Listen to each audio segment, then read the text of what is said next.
Hi, my name is Sabine Zimmermann and you're listening to Postcards from the Province, our podcast for the regions of Europe. In March, the Network for Culture and Local Traditions, in cooperation with the bidding office Hildesheim 2025, organized the Province Lab. We invited 8 international experts who visited Hildesheim and the region and exchanged with the locals. Now, 2 months later, we talk again. What changed in Europe in the meantime? And how can we take the next step from European capital to European province of culture? My interview partner today is Špela Tezak from Ptuj in Slovenia. Hello, Špela. Nice to hear you and nice to hear you again. I'm very happy that you're here with me and that we can do this conversation. Hello, thank you for inviting me. Yeah. Špela, you took part in our project Province Lab in March this year. And, well, of course, it's not that much time that has passed since then. But, well, what are the pictures that come up to you when you think about your stay here and during the Province Lab? Yes, you're correct. It's only been about 2 months, but it actually feels like it's been ages because in these times, so many things happened around Europe. Also, borders are now closed, so it's a little bit more difficult to travel, impossible even right now. But if I think back on the Hildesheim, I actually remember the best project I have ever participated with. And as a youth worker with almost a decade of experience, I can say very clearly that organization of the project and the idea in general, just like the way, how to compose a team, international team that will work on certain projects. I love this methodology. It's really, really good. But if I think back on the experience that I had in a new place that I visited for the first time, it's actually this beautiful cultural town with beautiful medieval streets, squares, a lot of cafes, a lot of restaurants, and beautiful, beautiful green surroundings of the town of Hildesheim. You're absolutely right. It was. It seems to be ages away. It were different times. We had open borders even the last day until the last day before the shutdown when you returned. Fortunately, all safe and healthy. I'd like to ask you what are you doing in your work and in your country to make your region and your place, Ptuj, worth living? Thank you. It's a very interesting question. So right now, during the March, after I came home from Hildesheim, which was actually just about 2 hours before the borders between Austria and Slovenia closed, in that time we had to transform ourselves because otherwise the organization wouldn't be able to survive this very difficult time for non-governmental organizations. So what we do is actually we stand back to back with other NGOs that we support from the NGO Development Center, and we offer them any kind of legal or economic advices or how to survive and how to keep their teams running during this time. We also offered our hands of help to the municipality of Ptuj just in case the outbreak was much worse than it was in the end. So if they needed volunteers, we were here with our team of about 10 people to help, like with elderly people, with maybe going to the pick up medicines or grocery shopping or things like this. Another thing that happened, and we didn't plan it, but we now have to work on it. It's actually organization got one Erasmus Plus project approved, so we had to move our forces also to work on this, and this is going to happen only after borders in Europe are open again, and we will be able to visit different countries because it's international project.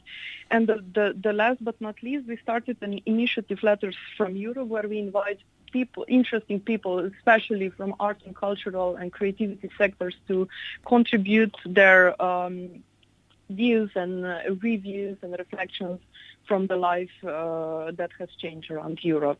Very interesting. Mm-hmm.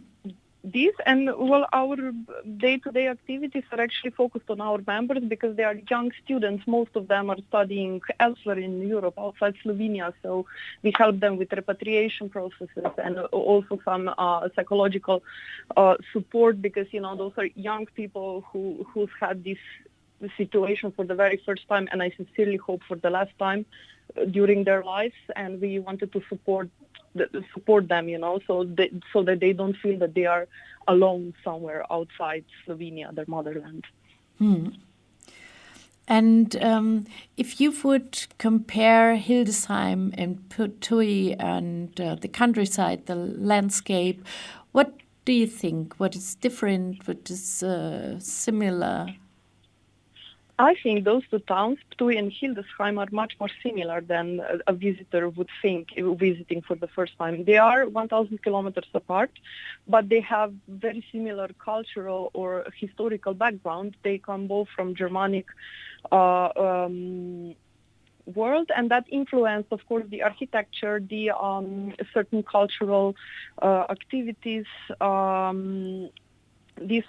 Also, for example, one thing that is common to both places are friendly and very hospitable people who are very keen to help or show around or tell you with a lot of pride what you can see or feel in one of the cities. And something that is really that is connecting both places is also really good food. Hildesheim has slightly better restaurant scene, so foodie traveling in Hildesheim would be happier than traveling to Ptuj.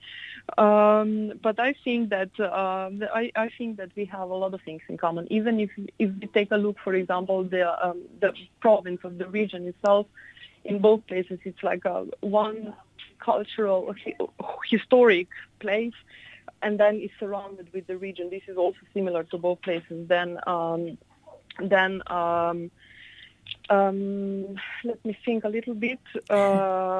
Nature is a little bit different. Obviously, it's the Slovenia, at least eastern Slovenia, is already part of Pannonian Plain, but while the North Germany is not. Then what else I could think of? Yes, one more thing. Nature lovers would be very, very happy traveling both places. So either Ptuj, not that I want to promote it, but also Hildesheim province is really, really beautiful. It has this plain land. It also has these small and bigger hills somewhere in the horizon. When you're driving through the region, you just see them, and they are so inviting, and just like you need to stop in every place when you're on these roads, when you're circulating around Hildesheim, because it's really interesting, really, really beautiful and peaceful. Like we like to go to the nature to find some peace from all these city buzzes. Nice. And what would you say are both of the places sleeping beauties? I would definitely agree with that. They are so beautiful, and I have this feeling that in both places residents don't even acknowledge how beautiful place they have for their living. And and if we as people, as the residents of these two cities, will maybe one day understand how in what a lovely place we live, with what a cultural heritage we have in both places, and how good is this for all of us, and not just good, but also it offers so many creative and business opportunities just for the tourism and cultural sectors, not to mention anything else. Yeah, I totally agree with you. Absolutely. When you had to suggest something to our audience, what would be the most important things to say? I think it's important to be aware of the place where we live.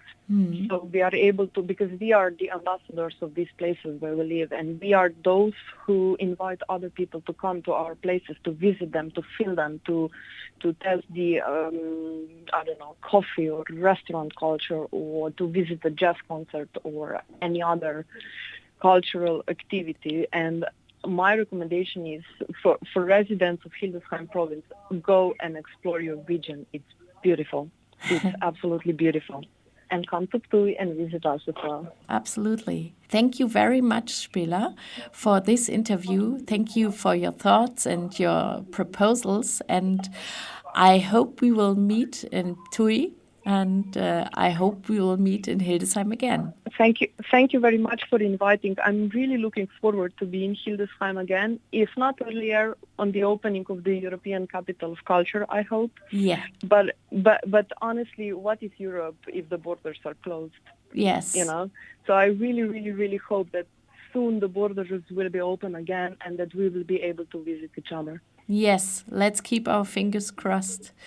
Thank you very, very much, Špela. Have a good day. Thank you very much. Okay. I'm really looking forward. Perfect. Okay. Bye-bye. Bye.